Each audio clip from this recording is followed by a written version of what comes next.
an attempt at a power grab by Donald Trump, Governor Greg Abbott, and Attorney General Paxton. These folks, and today I pledge my support to them.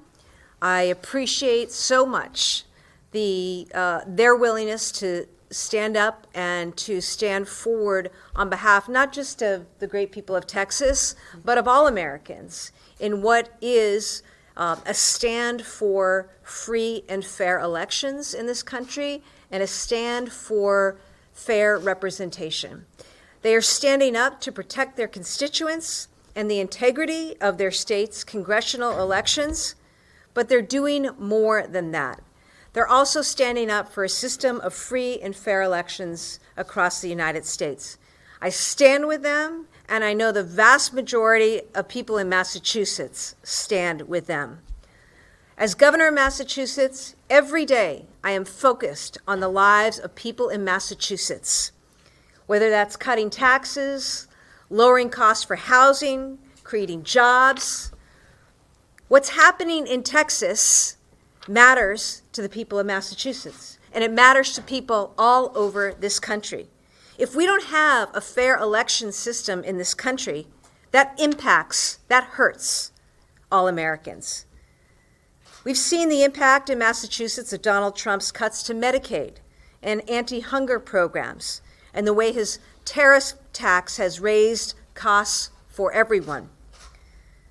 This is, to be really clear about it, a partisan, craven, political power grab attempt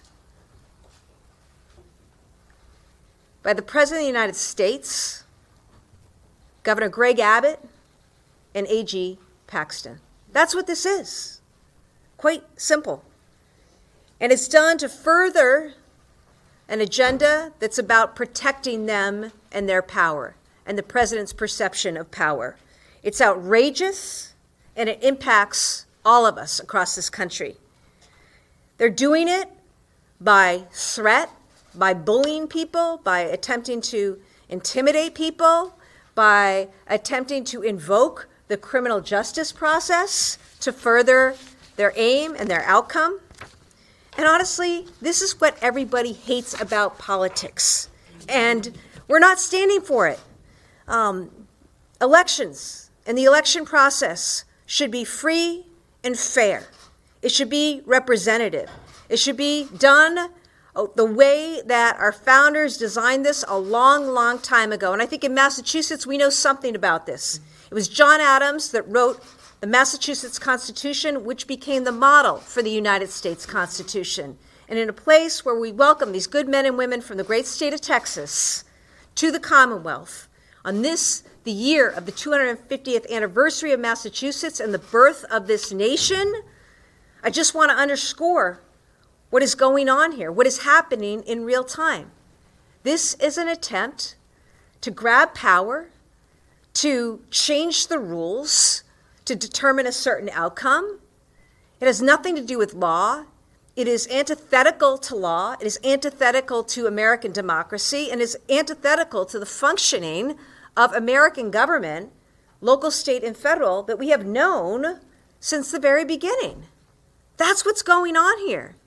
And not only is it taking away a voice from, stealing the voice from Texas voters, it's stealing the voice and the vote, possibly, from voters around this country, from all Americans.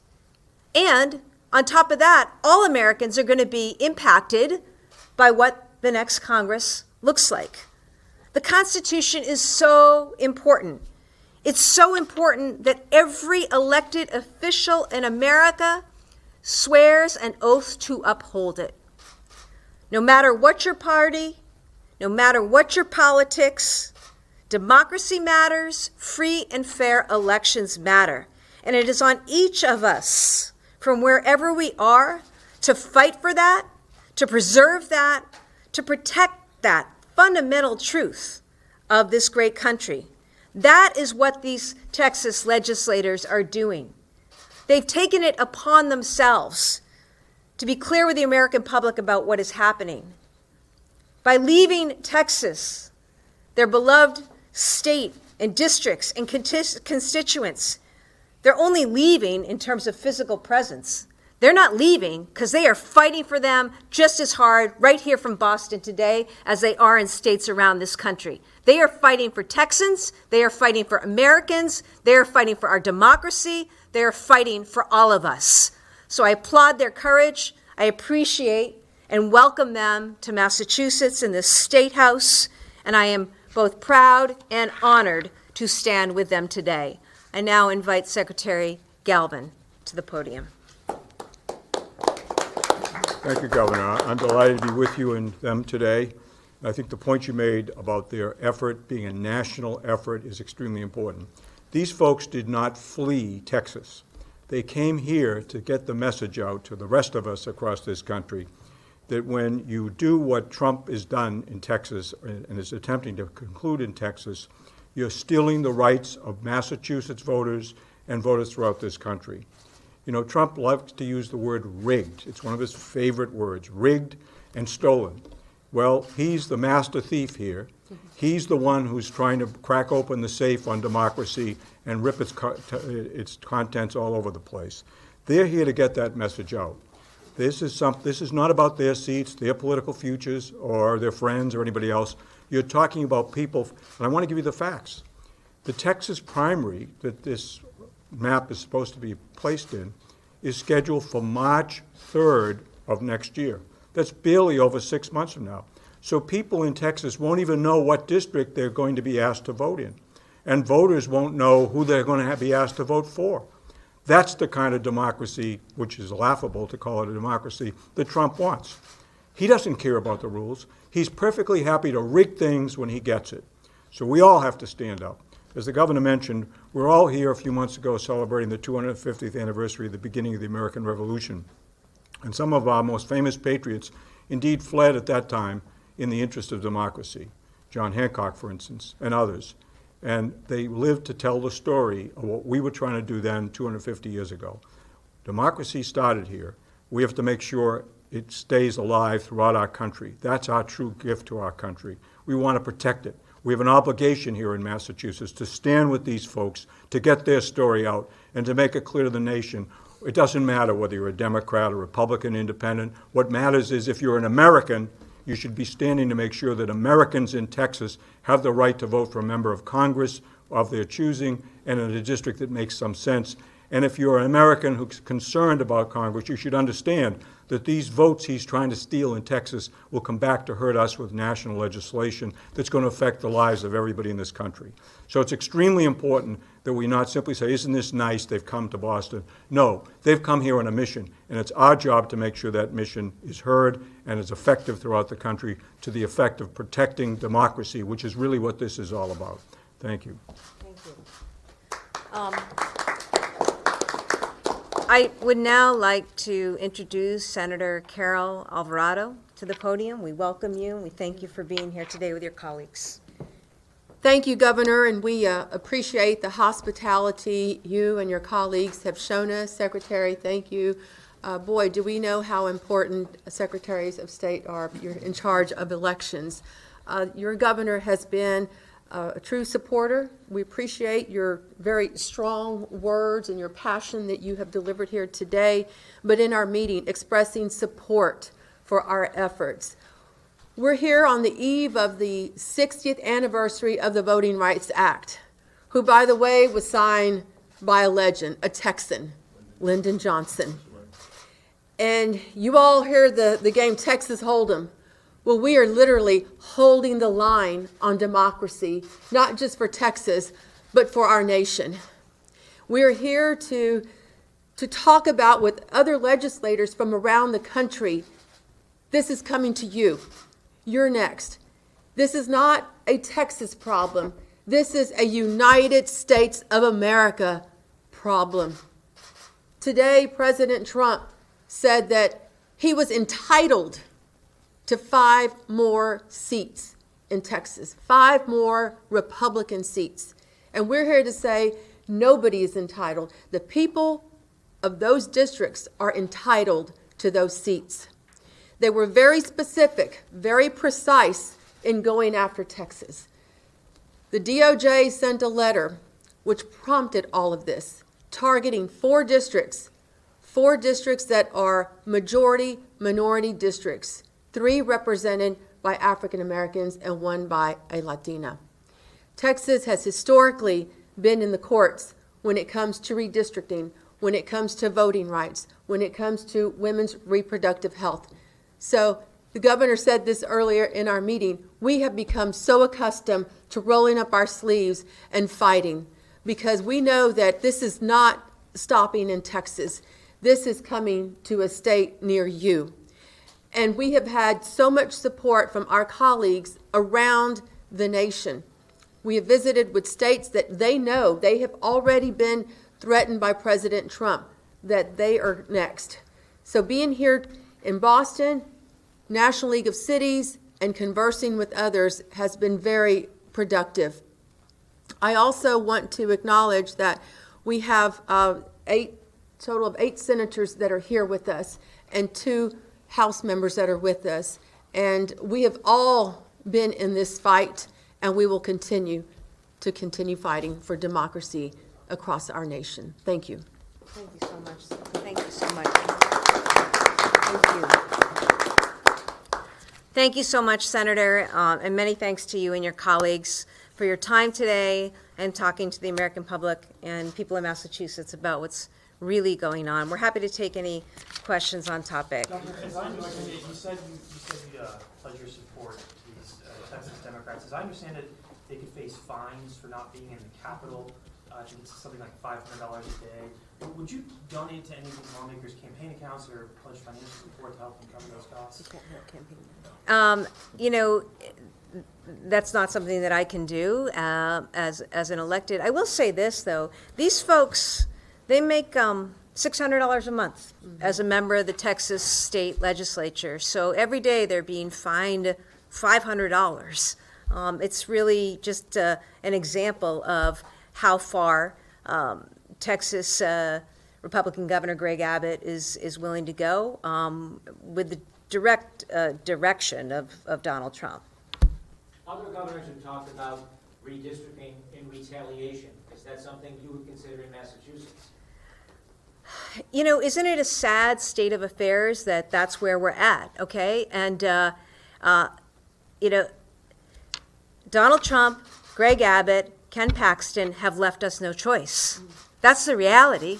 Nobody came looking for this, right? We had a system of free and fair elections. We have maps that are regularly drawn, voted on by legislatures, approved and signed off on by governors. This is the way the system works until this comes in. And so, you know, they've left us no choice. It's not where anyone wants to be. I can tell you that governors I know, maybe with the exception of this person in Texas, evidently, we want our constituents represented.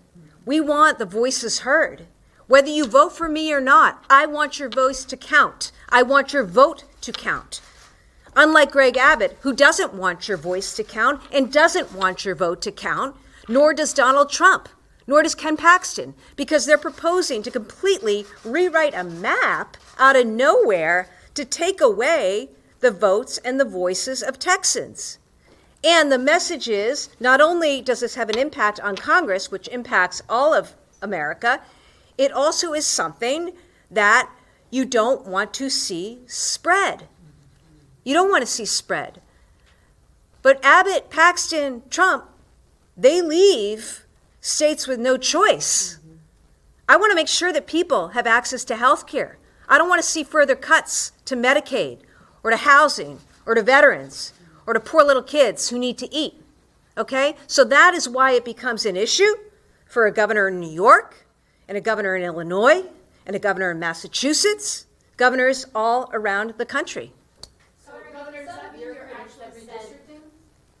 I'm sorry? You're planning to perhaps move forward on a redistricting plan in Massachusetts? We just did that. We're going to follow the rules. I don't know if the Secretary of State wishes to comment, but we just went through a customary and orderly process just a few years ago. We have no Republicans to give. No, I mean, as you may know from history, Massachusetts has a little part of this history too. Gerrymandering was born here. Yes. But that was about Federalists, and we have no Federalists left either. So therefore, I think at this point, what I think the point the governor was making is you're putting states and other jurisdictions in this fight to do tactics they don't want to do. You know, I know at the present time that Trump doesn't particularly care for Putin, so he says, but this is a Putin-like tactic. And he doesn't seem to have any problem with that. I think we don't want to do this. I think Governor Hochul said that yesterday, but if that's what it's going to take to save the Congress, because then it becomes the bigger fight. And I think that's the big issue here. This is not a Texas fight. This is not some little fight down there. This is an American fight. And I think what Hochul was saying yesterday, and Pritzker has said previously, and others, is that if we, to protect the independence of the Congress that's going to affect all of our states, we may have to engage in those tactics we don't want to. But nobody wants to do that. The answer really is not to let it happen at all. Let's stop it in Texas. Let's prevent this from happening. Let's show them this is not going to work. And that's really what we need to be talking about. And that's why we're speaking about it. We're not talking about just to say, hi, welcome to Boston. We're saying we want to stand with you. We want to get your message out to the country. And for Americans across this country, this is a very important issue. I don't care whether you're a Republican. I don't care if you're an independent. If you really want a free and fair election, you have to worry about this, what's going on in Texas right now, and we have to all stand up and do something about it. This isn't just their fight. They're not here to escape. They're here to get the word out, and they're asking for our help, and we want to give it. Some of your critics say that there is present-day gerrymandering in Massachusetts. There are Republican critics, and they say, look at the southern part of the state, New Bedford, Fall River. There are Republicans down there. What would you say to them? Well, I would say, first of all, Fall River and New Bedford are now in the same congressional district. So if that was an argument once upon a time, it no longer is. And also, I think if you look at the overall of our 9 seats, they're very geographically balanced. Whatever arguments might have been made in the time of Elbridge Gerry 200 years ago, or even more recently, don't apply today. These districts in the current state, and most states, are pretty evenly balanced. Obviously, there are always partisan considerations when districts are drawn, but this is not a partisan consideration. This is a splintering of communities and neighborhoods, and I think that point, again, is important to make.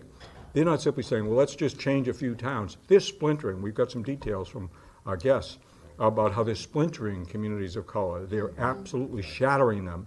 They're diminishing their ability to be effective in getting representation in Congress. So this is not simply, well, move a couple of lines here and there and we'll pick up 5 seats. No, this is a very deliberate destruction of minority communities with the objective of trying to get more seats. Trump doesn't care, and apparently Abbott doesn't care either. They don't care what they're doing or who they're stepping on to get what they want. And they don't care whether they're stepping on us either, all of us. Again, if you are an American and you care about freedom of elections and you care about voting, you have to be against what's going on here. We don't want to see Democrats doing it. We don't want to see Republicans doing it. But if we all don't stand up and say this tactic is unacceptable, it's beyond the pale, that's what we're going to get. And we don't want that. They don't want this spreading to other states. Neither do we in this state of Massachusetts. But we have to call it out now. That's the only way to stop it. And I just add, just remember to add a little bit to that question too. The Massachusetts maps, in my view, are fair. They were drawn after a robust process and signed into law by Republican Governor Charlie Baker. Senator, hang on a second. On this accusation that maybe Democratic states gerrymander just like, or gerrymander, thank you for that, gerrymander just like Republican states do. They do it every 10 years. What's so offensive about this is not that there would be political and partisan interest in mind. That's been for all of history. It's that they're doing it in the middle without a decennial census, and they're doing it for the sole purpose of insulating themselves from voter retribution against their failed leadership and bad policies. That's what's wrong with this. Are we going to do this every 2 years? Every time the administration does something that the voters hate, they redraw the maps to insulate themselves from the democratic process. That's dangerous, and that's what's happening. Sorry to interrupt. Why don't you introduce yourself? I'm supposed to identify myself. I'm Nathan Johnson. I'm state senator from Dallas. Do you fear fines, the expulsion, the threats of arrest? I'm sorry. Do you fear any of the threats of arrest? No, and that would be these two. Do you want to say anything? That would be these two. Yeah, just introduce yourself. Get fined. Yes. Good afternoon, everyone. I'm State Representative Anna Hernandez, and this is my colleague, Representative Armando Wally. We are both members of the Texas House from Houston, Texas. And to answer your questions, yes, the $500 a day fines are already being assessed. They will not be paid until if and when we return. So that is not what we're concerned about, and we have not fled the state. And I do want to take this moment to say thank you to Governor Healey and the Secretary of State. Thank you for welcoming us. Thank you for the support, because that is what we're in search of. As we fled, didn't flee, as we left the state, it was to make sure that our constituents have a voice, because that's what this process is doing. It's silencing our constituents, and we will not stand for it. What about the threats of arrest or expulsion? There have been civil arrests, civil warrants that have been filed that they don't have jurisdiction beyond the state. So that's why we have traveled outside of the state of Texas. Armando Wally, the price to pay is pales into comparison to the rights of everyday people, everyday constituents that we represent proudly. Not scared at all. Come and take it. Are those fines only for House members, or are they for both House and Senate? House The members. House has separate rules. Does the Senate face any financial repercussions? No. Not currently. So you, Not yet. the way the fines are in the response to the last redistricting or the last quorum break that occurred in 2021. The House changed the rules to force us back and to prevent us to try to leave punish again, us. to punish those members that are using the parliamentary procedures that are in place that we've used for over 100 years. You can't use your campaign funds. These have to come out of your personal finances. Governor, do you see that a legislative solution is needed as the legislature has passed a shield bill? Do we need something similar in Massachusetts to prevent something like this from unfolding here? I'm sorry, I don't follow. I'm curious if you see a legislative solution that's needed. Democrats here have really focused on the shield law in response to what's going on with Republicans. Is there a comparable law that needs to happen in Massachusetts to prevent this type of situation from Texas coming into Massachusetts?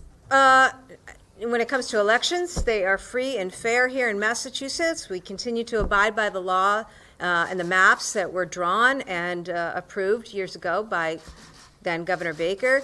And in terms of whatever actions that we need to continue to take, I'm going to be prepared to take them if it's in the best interests of the Massachusetts people. And we've done that several times over the last several weeks in the face of and in the wake of, devastating and draconian actions by Donald Trump and his administration. So with that, thank you, everybody. Thank